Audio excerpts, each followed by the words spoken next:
Today is a day to celebrate the community that makes our corner of Baltimore County so very special.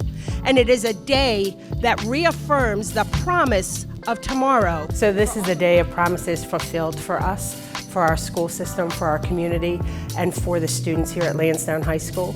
We're excited that today happened, even in the midst of the rain, that we were able to celebrate our students, that we were able to celebrate the excellence that Lansdowne stands for, and that we continue to strive to achieve each and every day that we're here. Today, we celebrate the start of a new Lansdowne High School. All of the hard work and dreams coming together, just as our students work so hard and desire so much to be the very best they can. I want to be part of new memories. I want to be a part of new projects around the school.